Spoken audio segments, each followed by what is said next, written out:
इन सब भक्तों के हृदय में भक्ति का बीजारोपण तो श्रीमद् भागवत ने किया। भागवत के भक्तों को आप सामान्य मत लिया करो।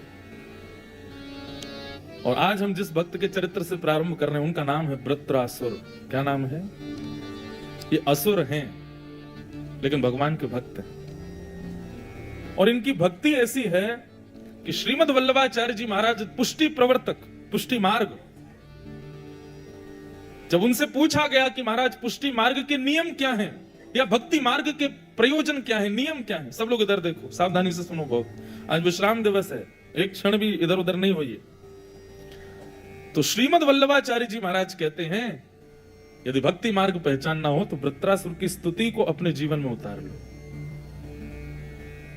हमारे वृंदावन के परम पूजनीय प्रातस्मरणीय श्री मलुक पीठाधीश्वर महाराज जी कहते हैं भक्तों को अपने घर में, अपने फोन में, अपने घर के बाहर, अपने निज कक्ष में वृत्रासुर के इन श्लोकों को लिख लेना चाहिए, रोज देखे।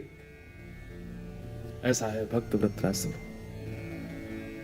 लाइट गई, श्याम सुंदर आ गए। जय जगन्नाथ। कालिया आ गए, सब श्याम वर्ण के हो गए अचानक से हमें छोड़ के। तो यही तो मीराबाई का स्वरूप था। किसी को भी श्याम वर्ण में देखती बोलती तुम पे कितनी बड़ी कृपा है, ठाकुर जी ने अपना वर्ण दिया। तो बंधुओं, वृत्रासुर का पूरा चरित्र सुनाना अभी इतना अवकाश नहीं, परंतु वृत्रासुर की स्थिति केवल सुन लीजिए कि वृत्रासुर युद्ध मैदान में खड़ा था और असुर है तो युद्ध किससे हो रहा होगा? देवताओं से। सामने वे सब देवता खड़े हैं जिनके मंदिरों में हम लंबी लंबी लाइन लगा करके दर्शन करने जाते हैं, वृत्रासुर को मारने के लिए खड़े हैं। इंद्र मुख्य रूप से खड़ा है, 33 करोड़ देवता खड़े। और वृत्रासुर असुरों की सेना लेकर के गया तो था लड़ने के लिए, परंतु देवताओं के हाथ में वज्र देख करके सारी सेना असुरों की भागी, अकेला वृत्रासुर रह गया। तो वृत्रासुर कहता इंद्र तुम मुझे मार दोगे, मैं ये जानता हूं, मेरी मृत्यु निश्चित है, मैं बचूंगा नहीं तुमसे, परंतु मैं कर्तव्य करूंगा, लड़ूंगा, परंतु लड़ने से पहले मैं अपनी एक अंतिम इच्छा पूरी करना चाहता हूं। इंद्र बोले क्या है तुम्हारी अंतिम इच्छा? बोले मैं बस अपने प्राण त्यागने से पहले अपने प्रियतम को स्मरण करना चाहता हूं, मेरे प्राण जाने वाले हैं, मैं चाहता हूं कि मैं नाथ को एक बार स्मरण कर लूं, मुझे आज्ञा है इंद्र। इंद्र कहते हैं कितना समय चाहिए? बोले जितना दे सको, क्योंकि अपने हृदय की बात प्रियतम से कहने के लिए समय कितना भी दे दो कम ही पड़ जाएगा, परंतु फिर भी मुझे अंतिम इच्छा पूरी करने दो। सारे देवता बैठ गए, मानो ऐसे बैठे हो जैसे कोई वक्ता मंच पर बोल रहा हो और सब श्रोता बैठे हो। ऐसे 33 करोड़ देवता बैठ गए और वृत्रासुर उन सब के बीच में मरने के लिए खड़ा है इन्हीं के हाथों। और तब भगवान की स्तुति गाता है, अपने आयुधों को नीचे पधरा दिया और आकाश की ओर देखता है। नाथ, मैंने सुना है कि आप वहां विराजते हैं, जरा मेरी प्रेम भावना सुनो ना। और वृत्रासुर क्या गाता है कि अहम हरे तब पादई कमूल दासानुदासो भवतास्मि भूय मन स्मरेता सुपतिर्गुणांस्ते गृणीत वाक्कर्म करोतु काय। अगर संभव हो बंधुओं, ये 3 श्लोक याद कर लीजिएगा वृत्रासुर के। ये पहला श्लोक है और कुछ मत करिए, बस आज ये कथा सुन लीजिए, इसी भाव में रोज अपने सेवित ठाकुर जी के सामने इन 3 श्लोकों को गाइए। आप हर दिन अपनी भक्ति में श्रेष्ठ होते चले जाओगे। वृत्रासुर कहता है नाथ, मुझे आपसे कुछ मांगना है। आकाश में श्री राधा रमण लाल प्रकट हो गए। मांगो वृत्रासुर, क्या चाहिए? बोले पहले वचन दो, जो मांगूंगा सो दोगे मुझे। भगवान बोले तुम मांग लो, हम दे देंगे। नहीं नहीं नहीं, आप विश्वास के पात्र नहीं हो, पहले वचन दीजिए, जो मांगूंगा सो दोगे। ठाकुर जी ने वचन दिया, जो मांगोगे सो दूंगा। बताओ क्या चाहिए? अहम हरे तब पादई कमूल। ए नाथ, ए हरि, आपके पादों का, चरण कमलों का जो मूल भाग है, चरण कमलों का मूल भाग कौन सा होता है? नीचे का तलवा। आपके चरण कमलों के तलवे पर, तलवे के नीचे जो आपके दास बैठे हैं ना, भगवान बोले हाँ, तो बोले चरण पादई कमूल दासानुदासो भवदास्मि भूय। आपके चरणों के नीचे जो दास बैठे हैं, उन दासों के चरणों के तलवे के नीचे जो दास बैठे हैं, उन दासों के चरणों के नीचे जो दास बैठे हैं, उनका मुझे दास बना दीजिए, ऐसी कृपा करो। मुझे आपका दास नहीं बनना नाथ, मुझे आपका दासत्व नहीं चाहिए। दासानुदासो भवदास्मि भूय। मुझे आप नहीं चाहिए, आपके दासों के दास चाहिए। ठाकुर जी बोले मेरे चरण क्यों नहीं चाहिए? दासानुदासो भवदास्मि भूयः, ऐसा भाव क्यों आता है तुम्हारे हृदय में? बोले नाथ,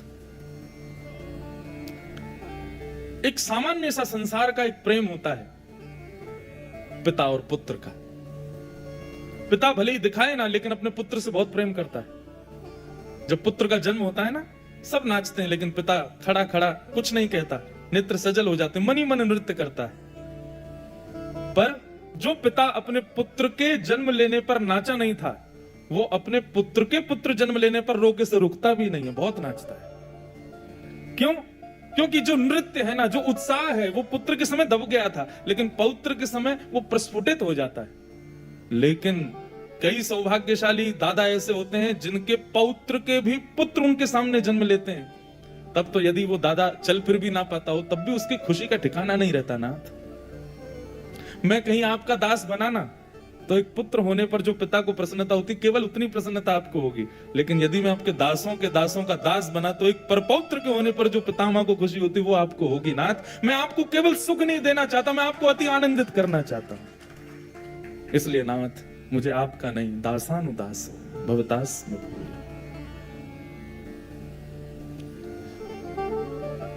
मुझे दासों का दास बनाओ। बंधु, मैंने पहले दिन भी कथा में कहा था, ठाकुर जी के चरण प्रीति प्राप्त हो, ये विशेष बात नहीं है, लेकिन ठाकुर जी के संत जन, वैष्णव जन, भक्त जनों की चरण प्रीति अगर हृदय में हो जाए, बहुत बड़ी बात है। ठाकुर जी उससे बड़े प्रसन्न रहते हैं। ठाकुर जी की अति प्रसन्नता का प्रतिफल स्वरूप होता है वैष्णव चरण सेवा में निष्ठा होना। लोगों को भगवत सेवा में आलस्य नहीं आता। ठाकुर जी की सेवा करवा लो कितनी भी, आलस्य नहीं आएगा, लेकिन संतों की सेवा में आलस्य आ जाता है, वैष्णवों की सेवा में आलस्य आ जाता है, कुभाव हृदय में उत्पन्न होने लगते हैं, भाव क्षीण हो जाते हैं। इसका मतलब वहीं आपकी दीनता और आपकी सेवा का परीक्षण होता है, जब किसी वैष्णव की आप सेवा करो। क्यों? क्योंकि ठाकुर जी को तो आप जैसी सेवा कर लो, बेचारे कुछ कहेंगे तो है नहीं। आप जली हुई रोटी का भोग लगा दो, बेचारे पा लेंगे चुपचाप। सुला दो, पंखा मत चलाओ, सो जाएंगे। एसी मत लगाओ, कोई बात नहीं। नुकीले चुबीले वस्त्र पहना दो, फिर भी ठाकुर जी बेचारे पहन के खड़े ही रहेंगे, ऐसे कुछ नहीं कहेंगे। लेकिन संत सेवा, वैष्णव सेवा, उसमें तो असली परीक्षा होती है कि आपको सेवा आती है कि नहीं। दासानुदासो भवदास्मि भूयः, पहली बात कि मुझे आपका दास नहीं बनना, आपके दासों के दासों का दास मुझे बना दीजिए। ठाकुर जी देख करके मुस्कुराने लगे। वाह वृत्रासुर, हमारे दासों का दास बनना है, इसके पीछे कोई कारण? वृत्रासुर बोला, आप कहीं मेरी स्तुति सुन करके ये मत सोचना कि मैं आपको मीठी मीठी बातें बोल करके अपने बातों के जाल में फंसा रहा हूं नाथ। आप कदापि ऐसा विचार मत करना। बंगाली में कहते हैं अति भक्ति चोरे लक्षण। अति भक्ति चोर का लक्षण होता है। कई लोग आपने भी देखे होंगे, वैसे तो देखो दुर्गुण किसी में नहीं देखना चाहिए, लेकिन कई लोग ऐसे होते हैं जबरदस्ती दुल्लर तिल्लर होते हैं चरणों में, जबरदस्ती अति भक्ति दिखाएंगे अपनी, और ये चोर का लक्षण होता है। मैंने तो कल भी कहा कि जो वैष्णव सच्चा भक्त होगा ना, वो अपनी भक्ति छुपाएगा, दिखाएगा नहीं। नाथ, कहीं मेरी बात सुनकर के आप ये मत सोचना कि ये मीठी मीठी बातें बोल करके अपनी बातों में मुझे फंसा रहा है। नाथ, मैं वास्तव में आपके दासों का दास बनना चाहता हूं। ठाकुर जी बोले इतनी दूरी क्यों? तब वृत्रासुर कहता है, दूसरा श्लोक, न नाक पृष्ठम न च पारमेष्ठम न सार्वभौमं न रसाधिपत्यम न योग सिद्धिम अपनभवम वा समंजसत्वा विरहैकांक्षे। बहुत सुंदर बात। वृत्रासुर कहता है, नाथ मेरी बातें सुनकर के कहीं आप अपने मन में ये भाव मत ले आना कि सुंदर चुपड़ी हुई बातें करके मुझसे कुछ मांगने वाला है। शिव की पदवी, इंद्र की पदवी, त्रिलोक का राज्य आदि ये सब मुझे नहीं चाहिए। ननाक पृष्ठम न च पारमेष्ठम न सार्वभौमम, मुझे पूरी पृथ्वी का राजा भी नहीं बनना। आप कहीं ये सोच रहे हो इन सब के लिए मैं आपके सामने हाथ जोड़ करके स्तुति गा रहा हूं। मुझे संसार का कुछ नहीं चाहिए, मुझे इंद्र की पदवी नहीं, मुझे रसातल का भी राजा नहीं बनना। हाँ, एक भाव साम्राज्य का राजा मुझको बना दीजिए। कौन से भाव साम्राज्य का? निहाल कर दिया वृत्रासुर ने ठाकुर जी को भी। वृत्रासुर कहता है, समंजसत्वा विरहैकांक्षे। हे नाथ, मुझे आपका अतिशय विरह हो जाए, आपकी याद में मैं तड़पने लग जाऊं, ऐसी कृपा मेरे ऊपर कर दीजिए, पर मुझे कभी मिलना मत। आप मुझे तड़पने दीजिएगा, आपकी खूब याद आए, आपका खूब स्मरण हो, मिलने के लिए हृदय मेरा तड़पे, देखने के लिए कान तड़पे, सुनने के लिए कान तड़पे, देखने के लिए नेत्र तड़पे, एक एक अंग मेरा आपको पाने के लिए तड़पे नाथ। पर आप कृपा करना मेरे ऊपर कि मुझे मिलना मत, मुझे तड़पने देना। मेरे नेत्र रोएं पर दिखना मत, कान व्याकुल हों पर सुनना मत। मैं कितना भी पुकारूं आप आना मत, मुझे तड़पता रहने देना नाथ, क्योंकि आपके दर्शन में वो सुख नहीं है जो आपके दर्शन की इच्छा में सुख होता है। समंजसत्वा विरहैकांक्षे, मुझे उस विरह के भाव साम्राज्य का आप अधिपति बना दीजिए। आप किसी को थोड़ा विरह देते हो, लेकिन संसार में जितना विरह है वो सब मुझे दे दीजिए। पर बस मेरी एक ही आकांक्षा, एक ही प्रार्थना आपसे, मुझे कभी मत दिखना आप। कहीं दया आ जाए कि बेचारा तड़प रहा है, इसको मिल लूं मैं ना, तड़पने देना। मैं चाहता हूं कि मैं तड़पूं, मैं चाहता हूं कि मुझे विरह हो। वियोग, विरह भक्ति को पुष्ट करता है बंधु। जिस व्यक्ति ने जीवन में अपने ठाकुर जी का विरह नहीं सहा ना, वो कभी प्रेम नहीं कर पाएगा ठाकुर जी से। एक बात बहुत निष्कपटता, निश्चलता से बोल दूं, हम गिरधर लाल जी की सेवा करते हैं, उन्हीं के संग सोते हैं, उन्हीं के संग रहते हैं, कहीं भी जा रहे हैं तो वो संग जाते हैं। इतना सानिध्य मिल गया ना, तो अब विरह नहीं होता उनका। हाँ, कभी लाल जी को दूर जाने की कोई चर्चा करे तो विरह होता है, और वो विरह ना हो उससे हमको डर लगता है। कभी कहीं कोई ऐसा कह दे कि भाई तुम अकेले ही चले जाओ, उस कथा में लाल जी को मत लेके जाओ, कभी माँ पिताजी घर के लोग कहते हैं, तो व्याकुलता होती नहीं, लाल जी के बगैर हम कैसे रहेंगे। परंतु अति सामीप्य में विरह कम हो जाता है। हमारे पुजारी जी बैठे हैं, पूज्य श्री गोस्वामी जी राधा रमन लाल जी को निज हस्त कमल से सेवा करते हैं। परंतु आपके यहां भी प्रणाली है कि एक वैष्णव सेवायत को एक बार सेवा के बाद फिर कुछ दिन का विरह सहना पड़ता है। 1 वर्ष, 1.5 वर्ष, 2 वर्ष सेवा नहीं आएगी उनकी। अब बात अलग है कि बीच बीच में ठाकुर जी की सेवा कोई और गोस्वामी की भी हो तो हम प्रवेश कर सकते हैं, आपके यहाँ ऐसी प्रणाली है। परंतु ये प्रणाली ऐसी क्यों बनी कि भाई इतने दिन का विरह सहना ही पड़ेगा, ठाकुर जी की दोबारा सेवा के लिए 1.5-2 वर्ष का समय लगेगा ही। क्यों? ताकि प्रेम अति सामीप्य में कम ना हो जाए। थोड़ा दूरी बनेगी, दूसरे पुजारी सेवा करेंगे, दूसरे सेवाएं जब सेवा में जाएंगे तो जिस सेवा से आप वंचित हुए उससे आपकी सेवा और व्याकुल रहेगी। अब 1.5 वर्ष का इंतजार है, 1.5 वर्ष बाद हम जाएंगे भीतर। बिना विरह के प्रेम पुष्ट नहीं होता बंधु। जिसने अपने जीवन में कभी विरह नहीं सहा, वो प्रेम की चरम उत्कृष्ट सीमा को नहीं प्राप्त कर पाएगा। मीराबाई, जब मीराबाई को बहुत याद आती थी ना ठाकुर जी की, तो मीराबाई पत्र लिखती थी, पत्तियां मैं कैसे लिखूं, लिखी न जाए। उसमें भी मीराबाई अपने प्रेम उद्गार पत्र में लिख करके ठाकुर जी को अपने हृदय को शांत करती थी, पर पत्र भी लिख नहीं पाती थी मीराबाई। क्यों? कलम धरत मेरो कर कांपत है, कलम धरत मेरो कर।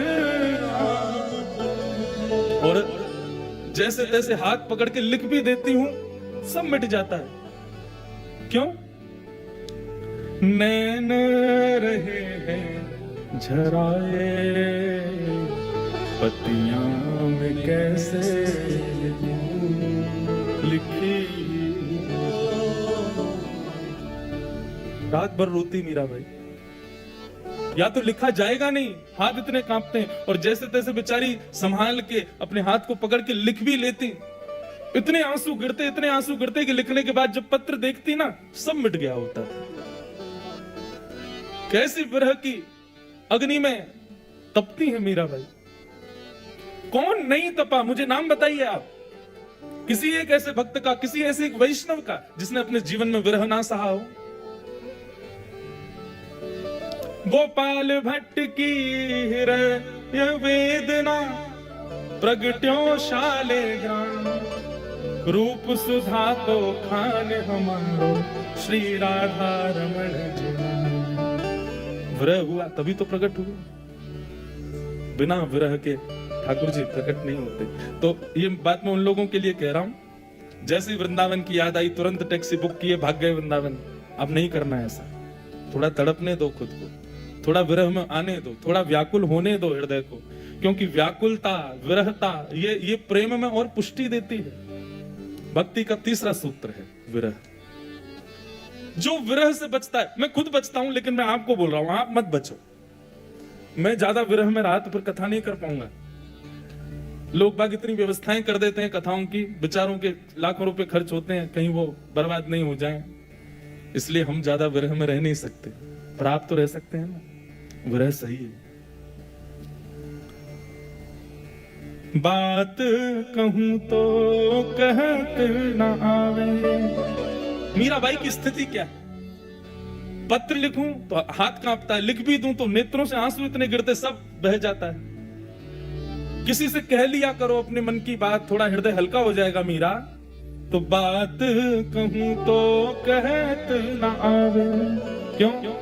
जीव रही है डराए, जीव डरती है मेरी बोलने में। विपत हमारी देख तुम चाले, कहियो हरि जो सो जाए। किसी और को बोलते हैं, मैं ना तो बता सकती हूँ ना लिख सकती हूँ, लेकिन मेरी स्थिति देख तो रहे हो ना तुम, यही उपाय ठीक है। आप जाके श्री राधा रमण जी को वृंदावन बता देना मीरा की स्थिति कैसी है। पत्तियां में कैसे लिखी मीरा के प्रभु गिरधर नागर, मीरा के प्रभु गिरधर नागर, चरण कमल रखाए, चरण कमल रखाए। पत्तियां में कैसे लिखूं, लिखी पत्तियां कैसे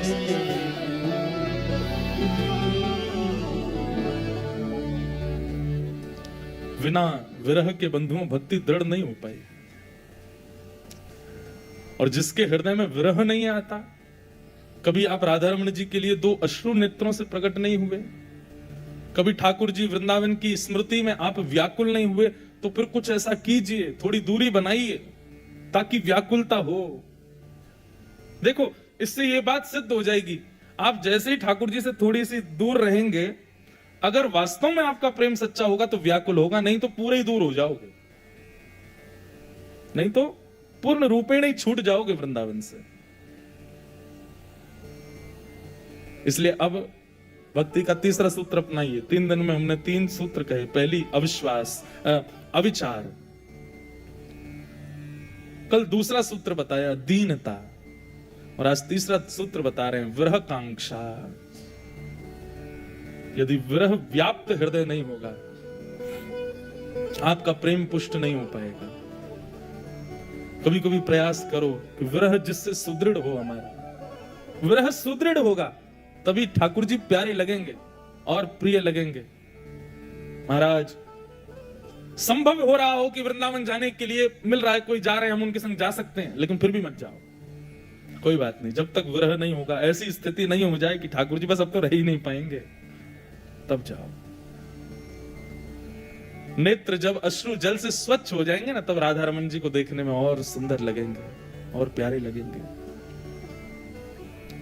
समंजसत्वा विरहय्य कांक्ष। ये जो गोवर्धनवासी सांवरे पद है ना, ये भी तब गाया चतुर्भुज दास जी ने जब विरह आपन्न हुए।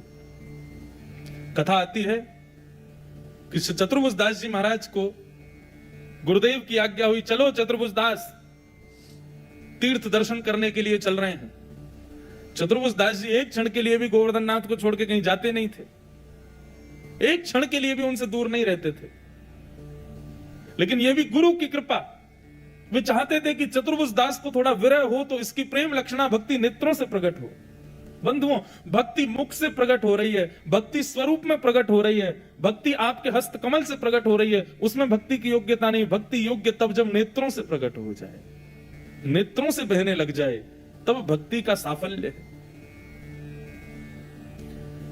गुरुदेव ने आज्ञा कि चलो चतुर्भुज दास तीर्थ यात्रा के लिए जा रहे हैं। चतुर्भुज दास जी रात भर रोए, गोवर्धन नाथ से कहें गुरु जी की मति घुमा दो, हे गोवर्धन नाथ कुछ तो करो, मैं तो आपके बिना रह ही नहीं पाऊंगा। जैसे बिना जल के मछली नहीं रह पाती, नाथ मैं दूर चला गया तो प्राण निकल जाएंगे। लेकिन ठाकुर जी भी माटी के मथोना बने बैठे, हम कुछ नहीं करेंगे, देखें तो सही तुम्हारी भक्ति कैसी। सूर्य उदय होने लगा, सूर्य नारायण से कहने लगे मत उगो, आज आप प्रकट हो गए तो गुरु जी मुझको ले जाएंगे सुबह होते ही। हे सूर्य नारायण आप प्रकट मत होइए। लेकिन ठाकुर जी जब स्वयं ही बैठे देखने को, तो फिर कौन रोके। सूर्योदय हुआ, गुरुदेव ने आज्ञा कि चलो चतुर्भुज दास तीर्थ यात्रा पे चलते हैं। गुरु आज्ञा मान करके सब सामान वामान सिर पे उठाया, फिर के गिरिराज जी को देखें, गोवर्धन नाथ रोक लो ना हमको। चलते गए, ज्यों गिरिराज जी दिख रहे थे तब तक ठीक। थोड़ी दूर गए, पर्वत दिख रहा था तब तक ठीक। थोड़ी दूर और गए तो पर्वत भी दिखना बंद होने लगा, तब मंदिर की ध्वजा दिखने लगी, तब तक भी ठीक थे। लेकिन जैसे इतनी दूरी पहुंचे कि पीछे मुड़ के देखा तो ना मंदिर दिखा, ना ध्वजा दिखी, ना ठाकुर जी दिखे, ना गिरिराज पर्वत दिखा। जब कुछ भी गोवर्धन संबंधी वस्तु नहीं दिखी, मूर्छित हो गए, गिर पड़े चतुर्भुज दास। गुरुदेव ने जब जल का छिड़काव किया, जैसे तैसे होश में आए और कहा गुरुदेव क्षमा कर, मुझे अभी ले चलो गिरिराज जी, मेरे प्राण निकल जाएंगे नहीं तो। और लेकर के जब चतुर्भुज दास को दोबारा गोवर्धन आए, तब ललित त्रिभंगी श्रीनाथ जी को देख करके चतुर्भुज दास कह उठे, गोवर्धन वासी रे वासी। ये विरह वेदना का शब्द है, ये विरह का नाद है बंधुओं। चतुर्भुज दास, तुम बिन रयो न जाए, तुम बिन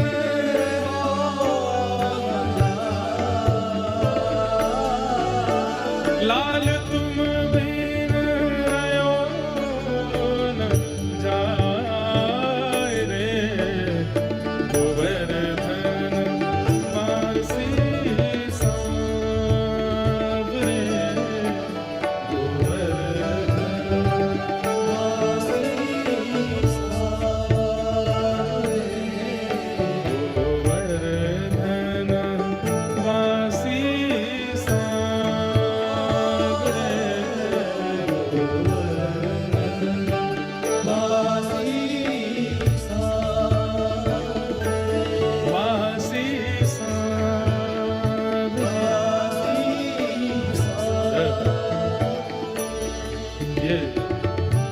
विरह वेदना है चतुर्भुज दास की।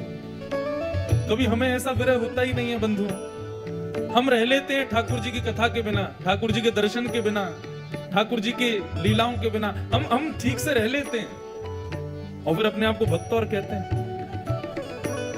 व्याकुलता नहीं होती हमको कभी। इसलिए प्रयास करो कि जैसी वेदना, जैसी विरह ताप, जैसी व्याकुलता सांसारिक वस्तुओं के लिए होती है, वैसी व्याकुलता ठाकुर जी के लिए हो, भक्ति पुष्ट हो जाए, भक्ति प्रवृत्त हो जाए।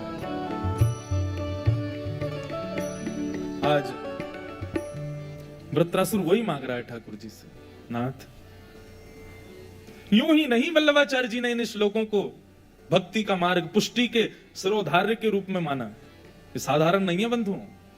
समंजसत्वा विरहय कांक्षे। बंधुओं, जब ठाकुर जी सामने होते हैं ना तो केवल दो नेत्रों को दिखाई देते हैं, लेकिन जब भक्त विरह में होता है तो रोम रोम को ठाकुर जी दिखाई देते हैं, रोम रोम तड़पता है। ऐसी भक्ति किसी ने नहीं मांगी पूरी भागवत में, केवल वृत्रासुर है। समंजसत्वा विरहय कांक्षे। और कैसा विरह चाहिए ये भी सुन लो, क्वालिटी और सुनो विरह की। भगवान से कहता है वृत्रासुर, 3रा श्लोक। अजात पक्ष इव मातरम खग स्तन्यम यथा वत्सतराक्षुधार्था प्रियम प्रियैव व्युषितं विषन्ना मनोरविन्दाक्षुद्रदीक्षते त्वाम्। अजात पक्ष एवं मातरम खग। वृत्रासुर कहता है जैसे अजात पक्षी, अजात पक्षी किसको कहते हैं? जिसके पर नहीं निकले। वो पक्षी अपने घोंसले में बैठा रहता, कहीं नहीं जाता, भूख लगती है इंतजार करता है कब किसका? मां जाएगी, मां जाके दाना लेके आएगी, ला करके मुझे चुगाएगी, तब मेरा पेट भरेगा। तो जैसे नाथ वो अजात पक्षी बिना पंखों के उड़ नहीं सकता, केवल घोंसले में बैठा बैठा व्याकुल रहता है, मेरी मां कब आएगी, मेरी मां कब आएगी। ठीक वैसे ही नाथ मैं उस अजात पक्षी की तरह व्याकुल होना चाहता हूं। भगवान बोले वो अजात पक्षी के जब पंख निकल आते हैं ना, सबसे पहले अपनी मैया को छोड़ के भाग जाता है। ऐसे ही तू करेगा मेरे साथ। जिस दिन तेरे पर प्रकट हो जाएंगे उस दिन तू हमको छोड़ के चला जाएगा। वृत्रासुर बोला अच्छा सॉरी, दूसरी बात सुनो, दूसरा उदाहरण सुनो कैसे मुझे विरह चाहिए। तो दूसरा क्या कहते हैं? स्तन्यम यथा वत्सतराक्षुधार्था। जैसे भूखा बछड़ा वन में चरने गई हुई गैया का इंतजार करता, मेरी मैया आ रही होगी, मेरी मैया आ रही होगी, उस प्रकार मैं तड़पना चाहता हूं नाथ, जैसे एक बछड़ा तड़पता है अपनी मां से मिलने के लिए। गौशाला में कभी देखो बछड़े की आप नार की रस्सी खोल दो, बस क्या करेगा? उछलता कूदता, 5000 गैया हूं उसमें भी अपनी गैया को मैया को ढूंढ लेगा, पहुंच जाएगा सीधा, थन से मुंह लगा के पीने लगेगा। कितना व्याकुल रहता है वो हमेशा। ठाकुर जी बोले लेकिन भैया उसी बछड़े का जब पेट भर जाता है तो अपनी मैया को देखता भी नहीं है, तू भी ऐसा ही करेगा? वृत्रासुर बोला अच्छा तीसरी बात सुन लो, ये वाली में तो आप मुझे फेल नहीं करोगे। भगवान बोले बताओ तीसरी बात क्या है? प्रियम प्रियैव व्युषितं विषन्ना। जैसे प्रियतम के परदेश जाने पर उसकी प्रियतमा, उसकी प्रिया, उसकी पत्नी व्याकुल रहती है, कब आएंगे कब आएंगे, मैं उनसे कब मिलूंगी, वो कब आएंगे, मैं उनके लिए भोजन कब बनाऊंगी, वो मुझसे मेरी सुध कब पूछेंगे। जिस प्रकार एक प्रियतम के स्मरण में प्रियतमा व्याकुल रहती है नाथ, वैसे ही आप मेरे प्रियतम और मैं आपकी प्रियतमा, मैं उस प्रियतमा के भाव में व्याकुल रहना चाहता हूं, पर शर्त यह है आप मिलना मत। यहां पर यह शर्त ही तो बड़ी है वृत्रासुर की। वो हर बात बोल रहा है, अपनी व्याकुलता की कैटेगरी इस तक बता रहा है ठाकुर जी को, इतना विरह देना मुझको, इतना कष्ट देना, इतनी वेदना देना, पर शर्त यह है कि आप मिलना मत।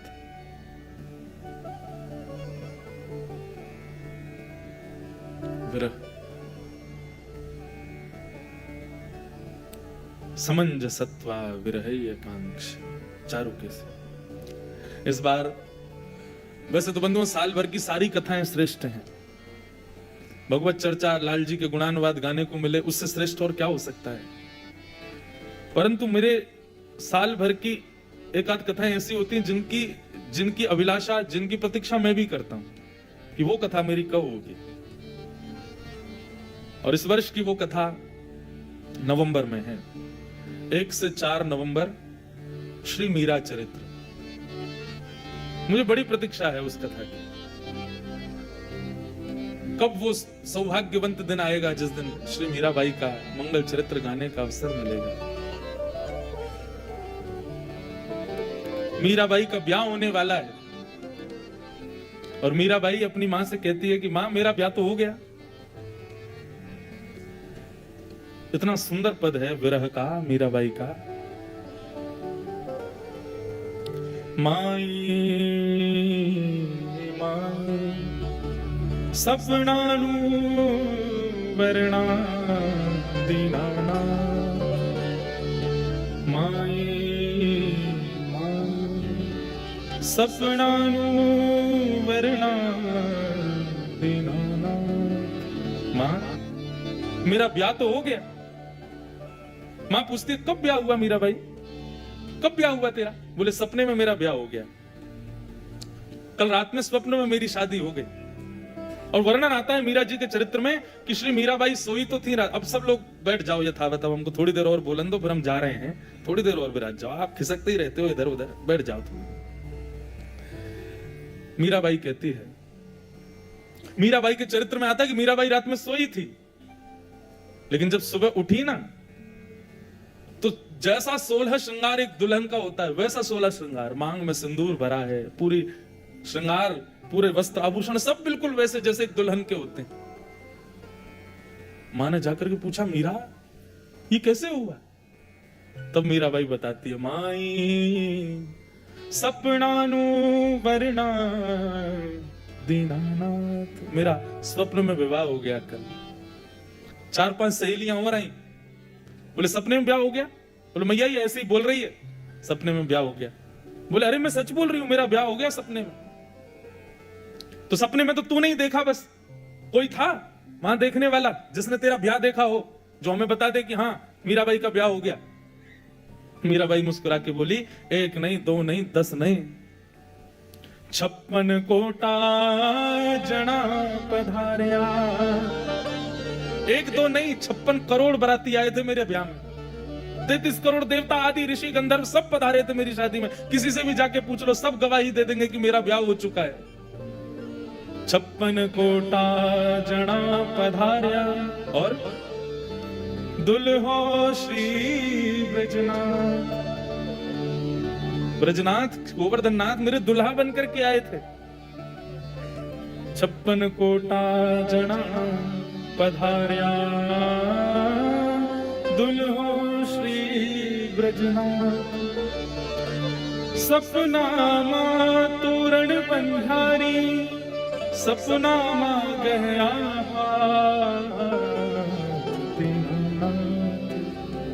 माई सपना रू वरणा देना। मां ने कहा, पागल मत बन मीरा, चल उठ, ये सपने के ब्याह। और वो ब्रजनाथ, वो दीनानाथ, वो तू ही बैठी है क्या? तेरे से ही ब्याह करेंगे क्या वो?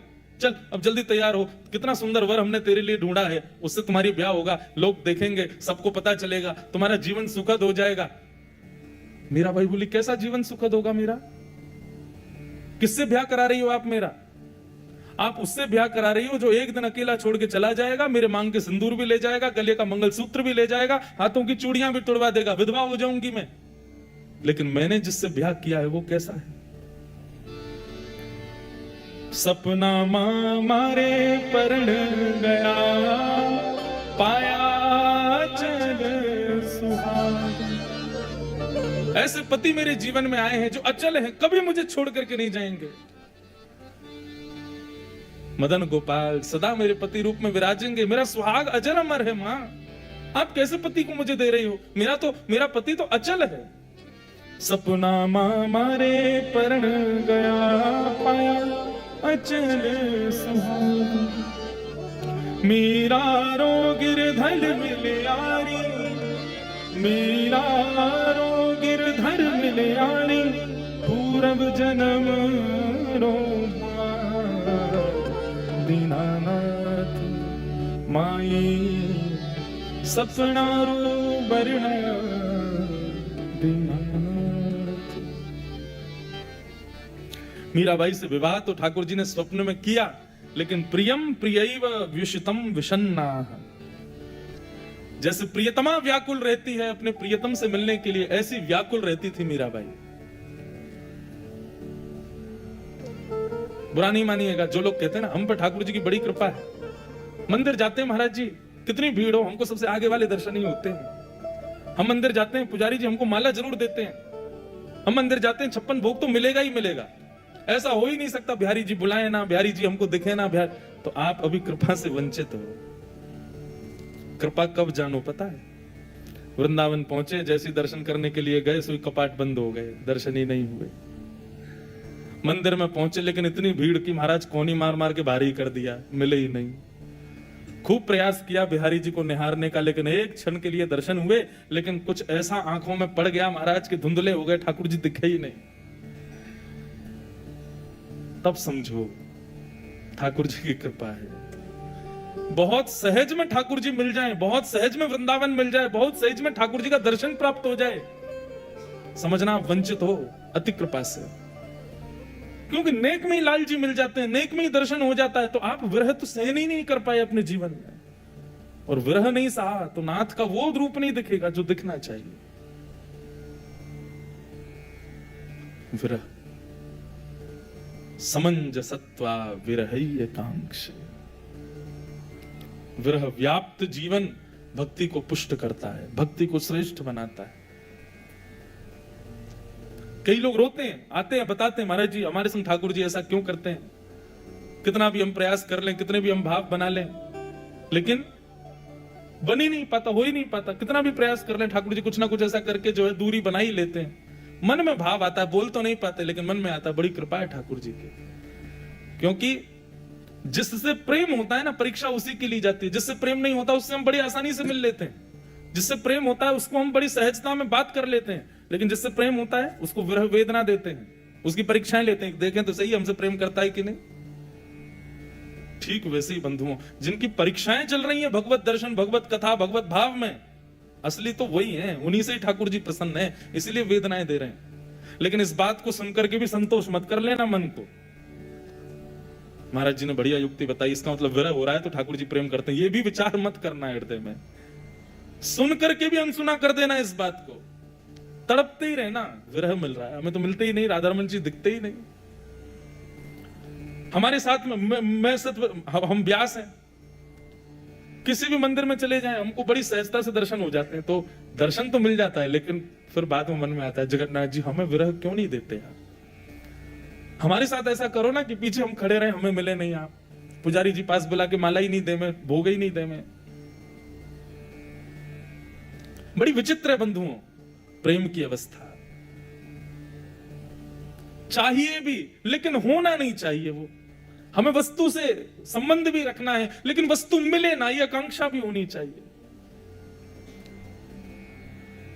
आकांक्षा तो पाने की है, परंतु वास्तविकता में वो मिले ना तो ही अच्छा है। बड़ा विचित्र है प्रेम का पथ, बड़ा विचित्र है प्रेम का मार्ग। हमने जितने भी भक्तों को देखा सबने अपने जीवन में विरह सहा है, पर हमारे जीवन में विरह नहीं है। हमको सहज में ही सत्संग मिलता है, सहज में ही दर्शन मिलते हैं, सहज में ही कीर्तन मिल जाता है, सहज में ही सब कुछ प्राप्त होता है। और सहजता से प्राप्त होने वाली वस्तु विरह कभी नहीं दे सकती। इसलिए ये तीसरा सूत्र भक्ति का वृत्रासुर से ग्रहण कीजिए, और समंजसत्वा विरह आकांक्षा, विरह की आकांक्षा। गोपी गीत का नित्य पाठ किया करो बंधु, विरह वर्धक है, विरह बढ़ाता है, और विरह वर्धन से ही बिहारी जी प्रकट होते हैं, राधारमन लाल जी मिलते हैं। और एक और बात कहें, विरह अति हो जाए, कई वैष्णवों को, मेरे कई ऐसे श्रोता हैं, मैं उनको जानता हूं, वो अगर कथा में आ जाए ना तो मैं कथा ढंग से कर नहीं पाता। कई ऐसे हैं, नाम क्या ले, वो कथा में आ जाए तो मैं कथा नहीं कर पाता। क्यों?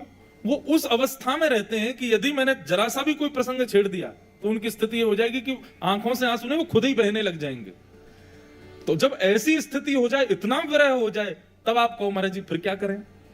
जब अतिशय विरह हो, नहीं रहा जाए ठाकुर जी के बिना, ऐसे लोगों को क्या करना चाहिए? श्री जी की शरण ग्रहण करो, हमारी लाडली जी के पास जाओ। हमारी किशोरी जी, वो विरह वेदना जिसको होती है ना, उसको गोद में बिठाती हैं, उसको आनंद देती हैं, उसको सुख प्रदान करती हैं। मैं एक पद गाया करता हूं, बहुत कम गाता हूं कथा में, लेकिन मुझे बहुत प्रिय है। सब लोग गाओ। मोहे तो भरोसा है तेरो री किशोरी राधे,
हमें कछु नहीं चाहिए आपसे, बस आप हमको निहार लो, आप बस हमें अपनो मान लो। या से बड़ी हमारे लिए वैकुंठ की उपलब्धि भी नहीं है। बंधुओं, बस एक बात कहूं, ब्रजवासी इतने प्रिय क्यों है ठाकुर जी को? ना ही तप करते, ना ही साधन करते, ना ही इतना नाम जप करते। विश्वास मानिए, जितना नाम जप साधक बाहर के लोग करते हैं, वृंदावन के लोग इतना नाम जप नहीं करते। वृंदावन के लोग इतने व्रत नियम पाठ पूजन नहीं करते, लेकिन फिर भी राधा रमन जी को अति प्रिय वृंदावन वासी ब्रजवासी क्यों है? क्योंकि ब्रजवासियों की एक आकांक्षा है, ए हो विधिना तो पे अचरा पसार मागो, जन्म जन्म दीजो याही ब्रज बसी हो। विश्वास माने, मैं अपनी कथा में, कथा के विश्राम में एक पुष्प भागवत जी पे छोड़ते हुए कहता हूं, अगर इस कथा से मुझे कोई पुण्य मिल रहा हो और पुण्य से वैकुंठ मिल रहा हो, तो ना तो उस पुण्य को खत्म कर देना, मुझे वैकुंठ नहीं चाहिए। हमारे गोस्वामी जी बैठे हैं, राधा रमन जी की सेवा करते हैं, और कोई आकर के इनसे कह दे कि चलो हम तुमको वैकुंठ दे देते हैं, जाएंगे? कभी नहीं जाएंगे। राधा रमन जी को उठावे को अवसर मिले, राधा रमन जी को सुलावे को अवसर मिले, राधा रमन जी को इत्र सेवा करवे को अवसर मिले, ऐसे प्यारे ठाकुर को सजावे को अवसर मिले, भाई छोड़े हम वैकुंठ जाएंगे? नहीं जाना हमें वैकुंठ। हम ब्रजवासी से कोई पूछे कि जाओगे वैकुंठ, हमें नहीं जाना। हम तो बस मोरहु बनाओ तो बनाओ श्री वृंदावन को, जो नाच नाच कुहक कुहक आप कूद जाओ। बंदर हो बनाओ तो बनाओ श्री वृंदावन को, कूद कूद डारन पे बोर को जगाऊं। नहीं चाहिए हमें वैकुंठ। अष्ट सखा तो गाते हैं, कहा करूं वैकुंठ ही जाए, जहां नहीं नंद, जहां नहीं यशोदा, जहां नहीं गोपी ग्वाल और गाय। अरे भैया, ब्रजवासी तो कह में ब्रज तज मोरी जाए बलाएं। यदि ब्रज से बाहर जानो हो तो अला बला जो मेरे ऊपर आ गई वो चली जाए, मैं तो ना जाऊं ब्रज से बाहर। विपिन राज सीमा से बाहर हरिहु को नाही निहार, रेमन वृंदा विपिन बिहार। अगर कभी वृंदावन बिहारी लाल वृंदावन की सीमा से बाहर प्रकट होकर कहें आओ मेरा दर्शन करो, तो ब्रजवासी इनको सख्त मना है। विपिन राज सीमा से बाहर हरिहु को नाही निहार। हम वृंदावन उपासी हैं बंधु, हमारे लिए सर्वधन, हमारे लिए किशोरी जी को स्वरूप है वृंदावन। वह छोड़ हम कहां जाएंगे? मुक्ति भुक्ति मागत केवल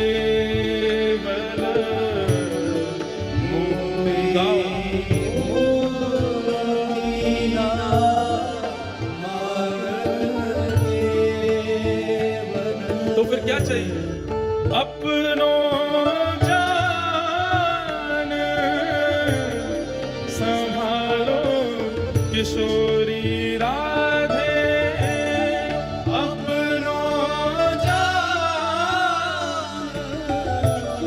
संभालो किशोरी राधे, अपनों जान संभालो किशोरी राधे, अपनों जान संभालो किशोरी राधे। क्यों? मोहे तो भरोसा है तेरो री किशोरी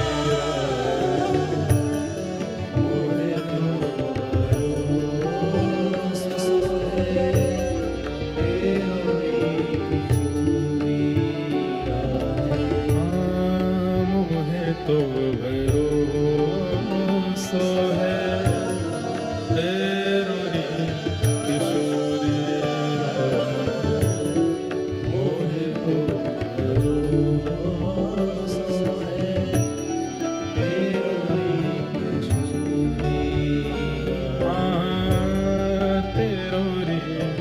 किशोरी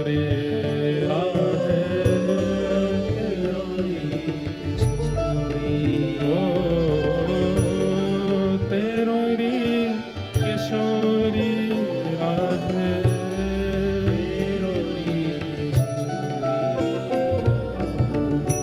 बोलो वृषभान दुलारी की जय।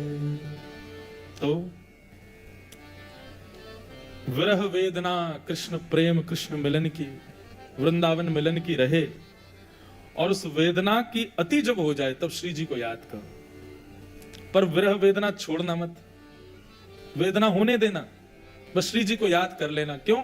श्री जी मानो ऐसा लगेगा गोद में बिठा लेंगे, पुचकारेंगी, सहलाएंगी, हृदय से लगाएंगी, वेदना को कम करेंगी। पर वेदना को त्यागना मत, विरह को त्यागना मत। विरह प्रेम को पुष्ट करता है बंधु। प्रेम की प्रधानता, सर्वोत्कृष्ट स्थिति विरह, उसको होने दे। और वही बात वृत्रासुर यहां कहता है, समंजसत्वा विरह आकांक्ष। मुझे विरह चाहिए आपसे। 33 करोड़ देवताओं की स्थिति भागवत में वर्णन की गई, जो वृत्रासुर को मारने के लिए बैठे थे, नेत्रों से अविरल अश्रुधार बहा रहे थे, और सामने वृत्रासुर को देखकर के उसकी चरण रज अपने माथे से लगा रहे थे। धन्य है वृत्रासुर, तू हमारा शत्रु है, हम तुझे मारने के लिए बैठे हैं, लेकिन तेरी भाव साम्राज्य को देख करके आज प्रणाम करने को मन करता है। वृत्रासुर अब भी पता क्या बोला? सुनो, ये सब बातें मत करो, चलो उठो, लड़ो मुझसे, मारो मुझे, मेरी सेवा पूर्ण हो गई, मैंने अपनी अंतिम इच्छा पूर्ण करी, अब कर्तव्य करो अपना, लाओ लड़ो। देवता आधे तो लौट गए, बोले हमारी सामर्थ्य नहीं है, ऐसे भक्त के ऊपर हम रोष भर के देख भी कैसे सकते, मारना तो बहुत दूर की बात। परंतु अंत में भाव व्याकुल में साम्राज्य में डूबा हुआ इंद्र आया, और इंद्र ने वृत्रासुर के साथ युद्ध करके उसका गला काट दिया। एक दिव्य ज्योति प्रकट हुई वृत्रासुर के अंग से, लेकिन उस दिव्य ज्योति को वैकुंठ नहीं जाना पड़ा। दिव्य ज्योति प्रकट होती, शंख चक्र गदा पद्मधारी श्रीमन नारायण प्रकट हो गए, और उस दिव्य ज्योति को अपने हृदय में व्यवस्थित कर दिया। बोलो भक्त वत्सल भगवान की। वृत्रासुर को अपने हृदय में धारण करके भगवान गए। कितनी अद्भुत स्तुति है वृत्रासुर की। श्रीमद् वल्लभाचार्य कहते हैं यही भक्ति का स्वरूप होना चाहिए। इसको कहते हैं निष्काम भक्ति, जहां पर ठाकुर जी के दर्शन की भी कामना नहीं है, जहां पे हमको लाल जी मिले ऐसी भी अभिप्राय हमारा नहीं है। ब्रजवासियों पर कृपा है बंधुओं की, ब्रजवासी ब्रज में जन्मे, लेकिन ब्रजवासियों से ज्यादा कृपा आप लोगों पर है। क्यों? ब्रजवासी तो ठाकुर जी के हैं इसलिए ब्रज में जन्मे, पर आपको ठाकुर जी अपना बनाना चाहते हैं इसलिए दूर भेजा। और दूर रहो, हमको याद करो, प्रेम लक्षणा भक्ति अपनी प्रकट करो, विरह आतुर रहो, स्मरण करो हमारा। मैंने पहले दिन भी कहा, श्रेष्ठता इसमें नहीं कि बार बार आप वृंदावन जाओ, श्रेष्ठता इसमें कि वृंदावन आपके हृदय में आवे, वृंदावन आपके हृदय में प्रकट हो। ब्रजवासी इसीलिए प्रिय ठाकुर जी को, क्योंकि ब्रजवासी कभी वैकुंठ नहीं मांगते, और ब्रज में जन्मा व्यक्ति वैकुंठ जाता भी नहीं है। ये बात भी हम आपको स्पष्ट कर दें। वृंदावन में तप साधन नियम करने वाला व्यक्ति वैकुंठ गोलोक धाम आदि ये सब कहीं नहीं जाता। वो कहां प्रस्थान करता है? हमारे वृंदावन में एक पद गाया जाता है, हरिदास परंपरा के वैष्णव जन उस पद का गुणगान करते हैं। भाग्य बड़ो वृंदावन पायो। ऐसा संत जन बताते हैं कि वृंदावन में जब किसी के प्राण निकलते थे ना पहले, तो सब संत जन इकट्ठे होकर शमशान घाट पे उसके शव के सामने इस पद को गाते थे। शोक संताप करो मति कोई, शोक संताप करो मति कोई, ताप भलो बलियायो, ताप भलो बलियायो, सखी भाग्य बड़ो वृंदावन पायो, भाग्य बड़ो वृंदावन पायो। जारज को शंकर मुनि सेवित, जारज को शंकर मुनि सेवित, सूरज शीश चढ़ायो, सूरज शीश चढ़ायो, भाग्य बड़ो वृंदावन पायो, भाग्य बड़ो वृंदावन पायो। और इस पद में एक बात और कहते हैं, आन मिलो परिवार अपन्यो, आन मिलो परिवार। मतलब रसिक जन कहते हैं उस व्यक्ति के परिवारी जनों के आंसू पहुंचते हैं और कहते हैं क्यों रो रहे हो? बोले हमारे परिवार का व्यक्ति चला गया। बोले नहीं गया नहीं, असली परिवार से तो आज मिला है वो। क्यों?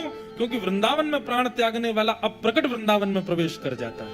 वो वृंदावन से कहीं जाता नहीं है, वो अप्रकट वृंदावन में चला जाता है। अप्रकट वृंदावन कैसा है बंधुओं? हमारे वृंदावन के रसिकाचार्य, हमारे वृंदावन के पूर्वाचार्य स्वामी श्री हरिदास जी महाराज, हितरवंश महाप्रभु, गोपाल भट्ट गोस्वामी, ये सब जितने भी आचार्य हैं सब उस अप्रकट वृंदावन में अब भी विराजते हैं। जो वृंदावन में प्राण त्यागता है वो उस अप्रकट वृंदावन में पहुंच जाता है, और जैसे अप्रकट वृंदावन में पहुंचता है ये समस्त आचार्य पुष्प वर्षण करके उसका स्वागत करते हैं। आओ आओ अप्रकट वृंदावन में तुम्हारा स्वागत है।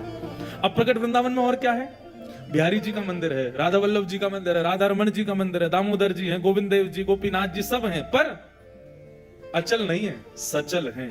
चलते फिरते उठते बैठते खाते पीते नाचते। बोल वृंदावन बिहारी लाल की। राधा रमन जी यही नहीं बैठे रहे जैसे अभी विराज रहे हैं ना। अप्रकट वृंदावन में कैसे हैं? जैसे ही आप मंदिर में पहुंचे, अरे सखी कहा बना के लाइए, ला चल मुंह को पवा दे जल्दी, स्वयं राधा रमन जी बोलेंगे। अप्रकट वृंदावन का वर्णन हमारे हरिदास परंपरा में इतना सुंदर किया है। बिहरत लाल बिहारी ने दो, यमुना जी के तीरे तीरे। अब प्रकट वृंदावन कैसा? बोले कि सब रसिक जन एक तरफ बैठे रहेंगे और घोषणा होती है, अरे सुनो सब वृंदावन वासियों, जल्दी जल्दी से केसी घाट पे आ जाओ। क्यों? बोले लाल बिहारी दोनों यहाँ लीला कर रहे हैं। और सब रसिक जन बैठ जाएंगे, तब देखेंगे दूर सघन कुंज में ठाकुर जी भ्रमण कर रहे हैं, लीला कर रहे हैं। ऐसा दर्शन अब प्रकट वृंदावन में होता है। और अब प्रकट वृंदावन प्राप्त किसको होता है? 4 लोगों को।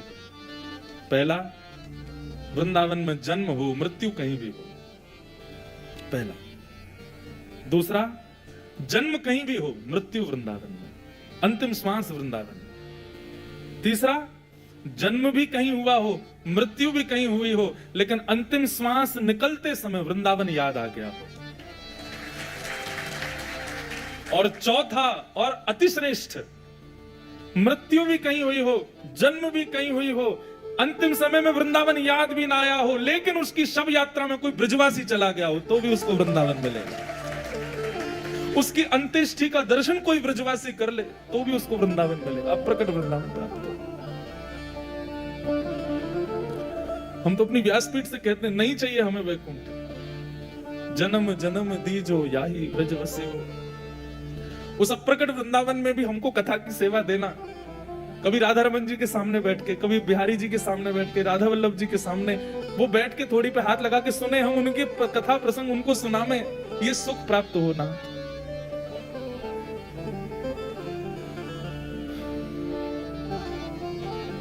वैकुंठ की कामना नहीं, गोलोक धाम की कामना नहीं, पुण्यों की कामना नहीं, बस वो अप्रकट वृंदावन मिले। इसलिए भैया सदा वृंदावन को याद करो। मैं तो अपनी कथाओं में बहुत जोर देता हूं इस बात पे, वृंदावन जाना श्रेष्ठ नहीं है, वृंदावन को भजो, वृंदावन को याद करो। वृंदावन स्वयं हमारी श्री जी के हाथों से बना हुआ है, वृंदावन स्वयं श्री जी ही हैं। मंदिरों में केवल श्याम सुंदर दिख रहे हैं, श्री जी कहां हैं? अरे भैया तुम जिस वृंदावन में रह रहे हो, सो रहे हो, खा रहे हो, पी रहे हो, पढ़े हो, वो वृंदावन ही है, वो श्री जी ही हैं। वृंदावन में जाके कुछ पा रहे हो, पवाता कौन है बालकों को? मैया पवाती है। वृंदावन में एक अन्न भी पा रहे हो, श्री जी के कृपा से ही पा रहे हो। वृंदावन में जलपान कर रहे हो, श्री जी कृपा से ही कर रहे हो। वृंदावन में सो रहे हो, श्री जी की गोद में ही सो रहे हो। ठाकुर जी प्रकट हैं मंदिरों में, पर श्री जी कहां है? श्री जी तो वृंदावन ही है। वृंदावन जाओ नहीं, वृंदावन को स्मरण करो, सदा आपके चित्त में रहे, हृदय में रहे, सदा उसका जप करो। लोग मुझसे कहते हैं महाराज जी कोई अच्छा मंत्र बताओ भगवान की उपासना का। मैं कहता हूं वृंदावन वृंदावन वृंदावन वृंदावन वृंदावन वृंदावन वृंदावन, इसी को जपो। वृंदावन जपोगे सबको जप लोगे, वृंदावन भज लोगे सबको भज लोगे। श्यामा हृदय कमल सो प्रगट्यो, श्यामा हृदय कमल सो प्रगट्यो, श्यामा हृदय कमल सो प्रगट्यो, श्यामा हृदय कमल सो प्रगट्यो, और श्याम हृदय को वृंदावन प्यारो वृंदावन, वृंदावन प्यारो वृंदावन, वृंदावन मेरो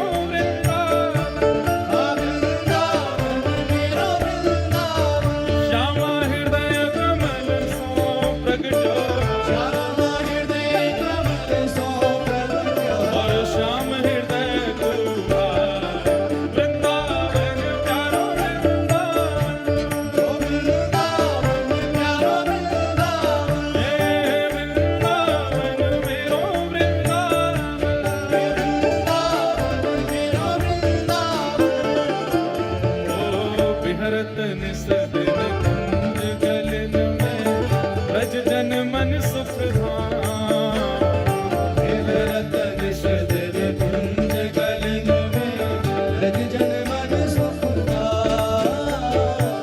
बिहरत निस दिन कुंज गलन में, ब्रज जन मन सुख धाम, बिहरत निस कुंज गलन में, जन मन सुख धाम। मदन मोहन को रूप निरख के, मदन मोहन को रूप निरख के, मदन मोहन को रूप निरख के, मदन मोहन को रूप निरख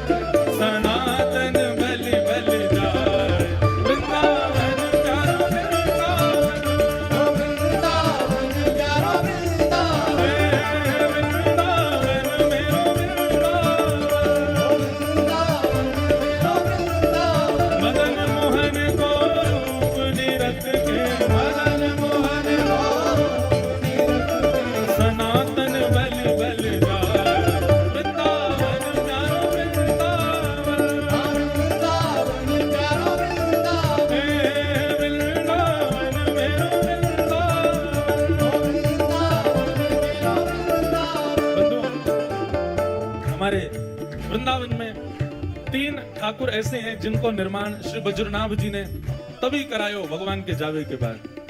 उनमें प्रथम ठाकुर जी श्री गोविंद देव जी, जो आज जयपुर में विराजते हैं। गोविंद देव जी के भाव में ऐसा वर्णन किया जाता है कि जब वज्रनाभ ने गोविंद देव जी का स्वरूप निर्मित कराया और गोविंद देव जी को भगवान की 16,100 पटरानियों के सामने जैसे प्रस्तुत किया, तो गोविंद देव जी का रूप देखते ही समस्त पटरानियों ने घूंघट कर लिया और घूंघट करके कहा, बोले ये तो हमारे श्याम सुंदर ही हैं, ये तो बिल्कुल उन्हीं के जैसे ही दिख रहे हैं।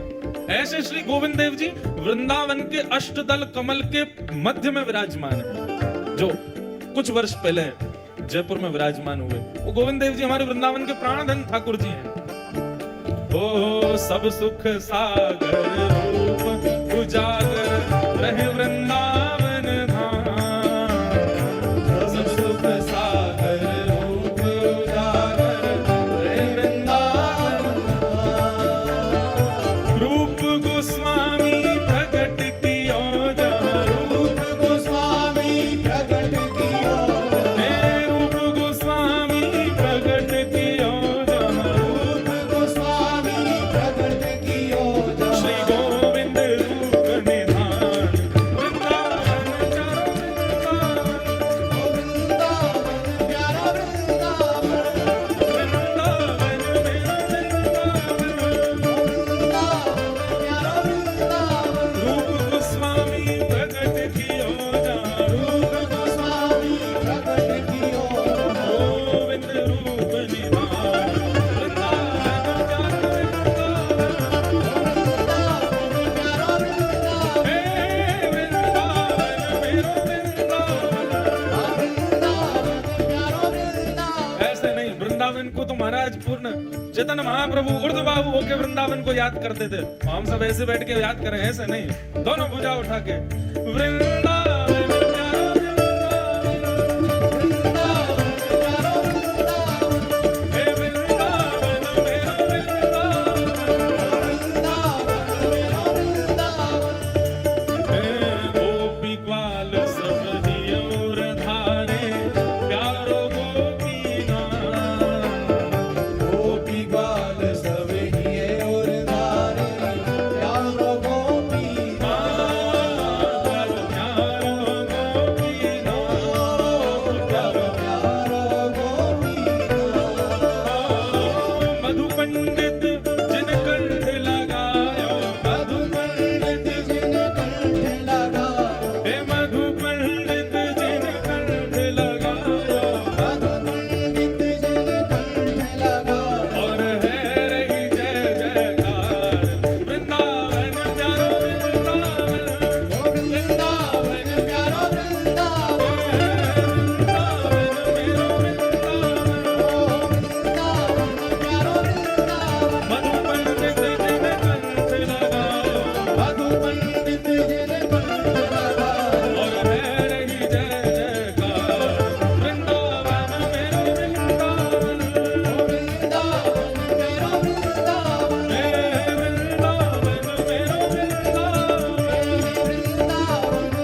भुवन चतुर्दश की सुंदरता निधि वन करत बिहार।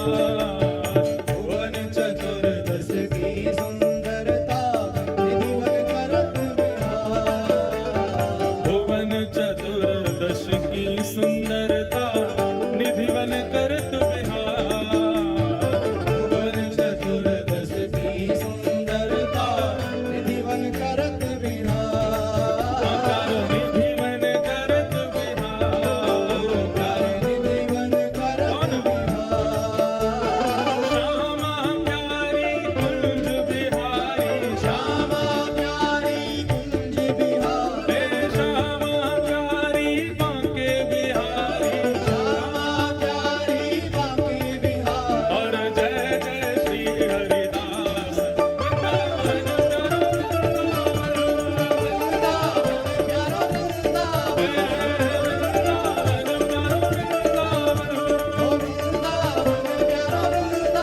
श्यामा प्यारी कुंज बिहारी। श्यामा प्यारी कुंज बिहारी। हे श्यामा प्यारी बांके बिहारी। श्यामा प्यारी बांके बिहारी। और जय जय श्री हरिदास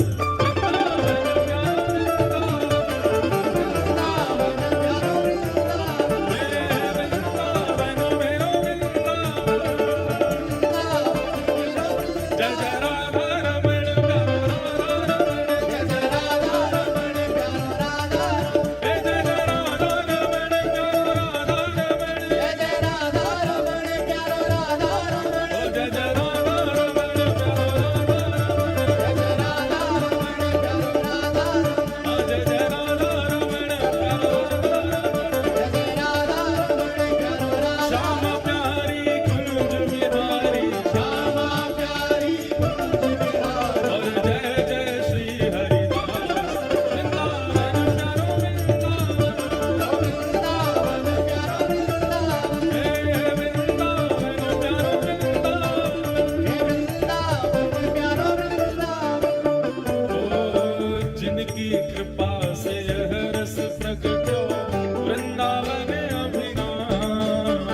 राधा रमण लाल की, राधा वल्लभ लाल की, वृंदावन बिहारी लाल की, गोविंद देव लाल की, मदन मोहन लाल की, गोपीनाथ लाल की, युगल किशोर लाल की, प्यारे गिरधर लाल की जय जय श्री राधे।